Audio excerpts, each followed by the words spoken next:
ဆုံးရထိတ်တန့်သတင်းတွေကိုတင်ဆက်ပေးပါတော့မယ်။အခုပထမဆုံးတင်ဆက်ပေးမယ့်သတင်းကတော့မုံရွာရောက်နေတဲ့စစ်ကောင်စီရဲ့ဝန်ကြီးချုပ်ညိုစောစစ်ရင်တန်းတော်လှန်ရေးတပ်ဖွဲ့တိုက်ခိုက်ထိခိုက်ဒေဆုံးမှုများပြားတဲ့ဆိုတဲ့သတင်းကိုတင်ဆက်ပေးသွားမှာဖြစ်ပါတယ်။မုံရွာမြို့၌ရောက်ရှိနေသည့်စစ်ကောင်စီဘက်မှတာဝန်ရှိသူတအုပ်ဖြစ်သည့်ညိုစောဤစစ်ရင်တန်းအောင်တော်လှန်ရေးတပ်ဖွဲ့များကတိုက်ခိုက်ခဲ့ကြောင်းသတင်းချင်းများထပ်မံသိရပါတယ်။ဖြစ်စဉ်မှာစကိုင်းတိုင်းဒေသကြီးအတွင်းလုံခြုံရေးတင်းကျပ်နေသည့်အခြေအနေတွင်ဖြစ်ပွားခဲ့ခြင်းဖြစ်ပြီးထိခိုက်ဒေဆုံးမှုများပြားကြောင်းဒေသခံများကပြောကြားထားပါတယ်။မုံရွာမြို့သည်စကိုင်းတိုင်းတွင်စစ်ရေးအရာအရေးပါသည့်နေမြေတစ်ခုဖြစ်ပြီးနောက်ဆုံးလအနည်းငယ်အတွင်းတော်လှန်ရေးတပ်ဖွဲ့များနှင့်စစ်ကောင်စီတပ်များအကြားတိုက်ပွဲများမကြာခဏဖြစ်ပွားနေပါတယ်။ယခုဖြစ်စဉ်တွင်စစ်ရင်တန်းသည်မြို့အဝင်လမ်းပိုင်းတစ်ခုတွင်လုံခြုံရေးစစ်ဆေးရေးလုပ်ငန်းများပြုလုပ်နေစဉ်တော်လှန်ရေးတပ်ဖွဲ့များ၏အလင်းအမြန်တိုက်ခိုက်မှုနှင့်ရင်ဆိုင်ခဲ့ရကြောင်းသတင်းများတွင်ဖော်ပြထားပါတယ်။ဒေသခံတအုပ်ကပောက်ကွဲသံတွေစက်တိုက်ကြားရတဲ့မိခိုလုံးကြီးတွေမြင်ရတယ်။လမ်းပိတ်သွားပြီးလူတွေပြေးလွှားနေရတယ်ဟုပြောကြပါတယ်။ထိခိုက်ဒေဆုံးမှုအရေးအတွက်ကိုတိတိကျကျအတိမပြုနိုင်သေးတော့လေအများအပြားရှိနိုင်ကြောင်းခံမှန်းထားကြပါတယ်။စစ်ရင်တန်းအတွင်ပါဝင်သည့်ရင်အချို့မိလောင်ပျက်စီးခဲ့ကြောင်းလည်းသတင်းရရှိပါတယ်။ညိုစောဤလုံခြုံရေးအခြေအနေအပေါ်သက်ဆိုင်ရာများဘက်မှတရားဝင်ထုတ်ပြန်ချက်မရှိသေးတော့လေဒေတာတွင်လုံခြုံရေးတင်းကျပ်မှုများပုံမမြင့်တက်လာခဲ့ပါတယ်။မြို့အဝင်ထွက်များကိုစစ်ဆေးမှုတင်းကျပ်ထားပြီးအချို့နေရာများတွင်အင်တာနက်ဆက်သွယ်ရေးအခက်အခဲများဖြစ်ပေါ်နေကြောင်းဒေသခံများကဆိုပါတယ်။နိုင်ငံရေးအမြင်မှကြည့်လျင်ယခုဖြစ်စဉ်သည်တိုင်းဒေသကြီးအတွင်းစစ်ရေးအခြေအနေတင်းမာနေမှုကိုထင်ဟပ်စေပြီးအာဏာသိမ်းပြီးနောက်ပိုင်းဆက်လက်ဖြစ်ပွားနေသည့်လက်နက်ကိုင်ပဋိပက္ခများ၏နောက်ထပ်အဆင့်တစ်ခုအဖြစ်တွေ့မြင်နိုင်ပါတယ်။လုံခြုံရေးနှင့်လူမှုဘဝအပေါ်တက်ရောက်မှုများလည်းတဖြည်းဖြည်းတိုးလာနေပြီးပြည်သူများအတွက်အန္တရာယ်နှင့်မတည်ငြိမ်မှုများပုံမှုကြုံတွေ့နေရပါတယ်။အရေးကြီးသည့်အချက်မှာယခုကဲ့သို့တိုက်ခိုက်မှုများကြောင့်ဒေသခံပြည်သူများ၏လုံခြုံရေးနှင့်စီးပွားရေးလှုပ်ရှားမှုများအနောက်အရှက်ဖြစ်ပေါ်စေခြင်းဖြစ်ပါတယ်။စစ်ရေးပဋိပက္ခများဆက်လက်ဖြစ်ပွားပါကလူမှုရေးနှင့်စီးပွားရေးအကျိုးဆက်များပုံမှုပြင်းထန်လာနေကြောင်းသုံးသပ်သူများကထောက်ပြကြပါတယ်။ယခုဖြစ်စဉ်နှင့်ပတ်သက်ပြီးအတည်ပြုချက်များတရားဝင်ထုတ်ပြန်ချက်များထပ်မံထွက်ပေါ်လာပါကအခြေအနေကိုပုံမှုရှင်းလင်းစွာသိရှိနိုင်မည်ဖြစ်ပါတယ်။ဆက်လက်ပြီးကြောက်ဖြူမှာတိုက်ပွဲတွေပြင်းထန်နေတာကြောင့်စစ်ကောင်စီကအရက်သားတွေကိုပြစ်မှတ်ထားလေကြောင်းတိုက်ခိုက်နေတဲ့ဆိုတဲ့သတင်းကိုတင်ဆက်ပြီးတော့မှာဖြစ်ပါတယ်။ရခိုင်ပြည်ကြောက်ဖြူမြို့နယ်မှာစစ်ကောင်စီတပ်နဲ့အာရကတပ်တော် AA တို့တိုက်ပွဲတွေပြင်းထန်နေတာကြောင့်စစ်ကောင်စီတပ်ကအရက်သားတွေကိုဦးတီကလေကြောင်းကိုအဓိကအသုံးပြုတိုက်ခိုက်နေတယ်လို့ကြောက်ဖြူစစ်ရေးသတင်းရင်းမြစ်တွေစီကသိရပါတယ်။ကြောက်ဖြူမြို့နယ်မှာစစ်ကောင်စီတပ်နဲ့အာရကတပ်တော် AA တို့ဟာဒညဝတီရေတပ်ဌာနချုပ်အနီးကတစ်ပုတ်တောင်လမ်းတစ်လျှောက်မှာတိုက်ပွဲတွေကြိုးကြားဖြစ်ပွားနေကြတာဖြစ်ပြီး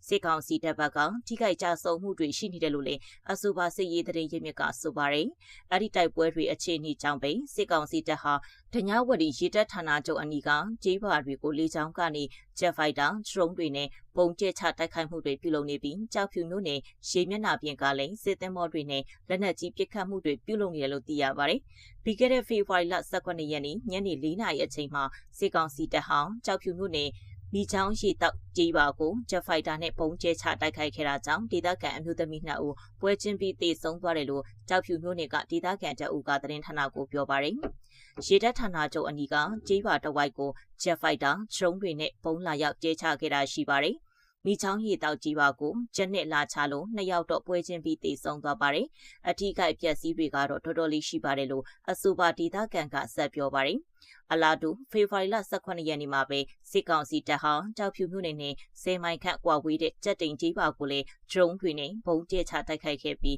အထီးကိုက်ပျက်စီးစရင်ကိုတော့သတင်းဌာနအနေနဲ့ဆက်လက်စုံစမ်းနေစေဖြစ်ပါတယ်။ပြီးခဲ့တဲ့ဖေဖော်ဝါရီလ15ရက်နေ့ညနေပိုင်းမှာလည်းစစ်ကောင်စီတပ်ဟာကြောက်ဖြူမြို့နယ်ဝမြောင်ကြီးပါနဲ့ငါအုပ်ကြီးပါကိုဒရုန်းနဲ့ဘုံကျဲချတိုက်ခိုက်ခဲ့တာကြောင့်အသက်9နှစ်အရွယ်ကလေးငယ်တအုပ်နဲ့အမျိုးသမီးတအုပ်တို့သေဆုံးခဲ့ရတာလည်းဖြစ်ပါတယ်။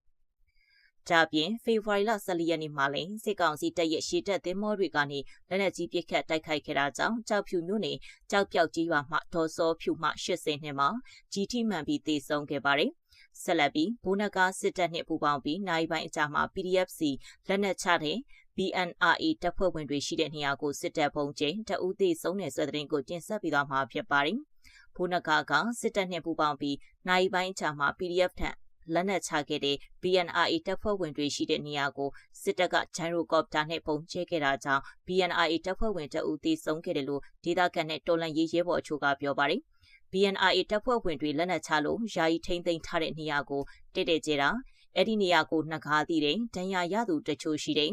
တယောက်ကတော့ဆုံးသွားတယ်လို့ပလဲမြို့ကန်တအုပ်ကပြောပါတယ်ဖေဖော်ဝါရီ18ရက်နေ့ညနေပိုင်းကဘိုးနဂါကိုစစ်တပ်ကရဟတ်ရင်နဲ့ခေါ်ထုတ်သွားပြီးနိုင်အနှင်းငယ်အချာမှာဘုံကျဲတာလို့ဒေသခံနဲ့တော်လန်ရေးရဲဘော်ချို့ကပြောပါတယ်ပလဲမြို့နယ်ထဲမှာရှိတဲ့ဘိုးနဂါဦးဆောင်တဲ့ BNRA တပ်ဖွဲ့စခန်းအချို့ကိုရှင်းမာပင်ခရိုင်က PDF တပ်ရင်းတွေကဖေဖော်ဝါရီလ18ရက်မနက်ပိုင်းမှာစီးနင်းတိုက်ခိုက်ခဲ့တာပါမနက်9နာရီခန့်ကနေမနက်7နာရီခန့်အထိတိုက်ပွဲဖြစ်ပွားခဲ့ပြီးအဲဒီနောက်ပိုင်းပြစ်ခတ်မှုတွေငြိမ်သက်သွားတယ်လို့သိရပါတယ်တိုက်ပွဲဖြစ်နေတဲ့ပုတ်ပါရွာနဲ့ဇီးတော်ရွာကြားကိုမနက်10နာရီခန့်မှတစ်ကြိမ်နေကင်း2နာရီခန့်မှတစ်ကြိမ်စစ်တပ်ကဂျိုင်ရိုကော်ပတာနဲ့ပုံကျဲခဲ့ပါတယ် PDF တွေရဲ့ဒီနေရာကိုဘိုးနဂါကစစ်တပ်ထံသတင်းပေးပြီးပုံကျဲခိုင်းလာလို့သတင်းတွေထွက်ပေါ်ခဲ့ပါတယ်ဖေဖော်ဝါရီလ18ရက်နေ့မနက်ပိုင်းမှာဘိုးနဂါရှိမဲ့ထင်းတဲ့နေရာကို PDF တွေကပိတ်ဆို့ထားစဉ်မှာပဲပလဲမျိုးအနီးကတစ်တရာရွာကိုဝင်လာတဲ့စစ်တပ်စစ်ကြောင်းရဲ့အကူအညီနဲ့ဘိုးနဂါကထွက်ပြေးသွားခဲ့ပါတယ်ဘိုးနဂါပါဝင်သူ့နောက်လိုက်အချို့ကိုစစ်ကောင်စီကရဟတ်ရင်2စင်းနဲ့ခေါ်ထုတ်သွားတာဖြစ်ပါတယ်